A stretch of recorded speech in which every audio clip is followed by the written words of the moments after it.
Χαίρετε.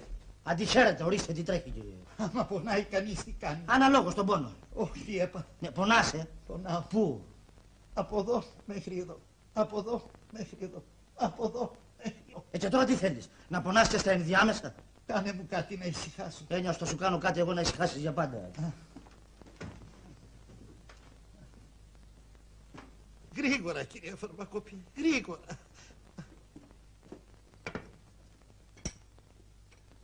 Δεν μου λες, τα ξινά σ' αρέσουνε? Βρε, βάλε ό,τι να είναι το. Όχι, γιατί άμα δεν σ' αρέσουνε, στο φτιάχνω και αρμπυρό εγώ. Τι με νοιάζει εμένα.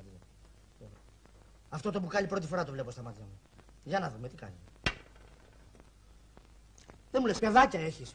11. Ναι. Το μεγαλύτερο αγόρι πόσο χρονών είναι? 21. Α, εντάξει. Θα δουλέψεις και θα θρέψεις τα υπόλοιπα.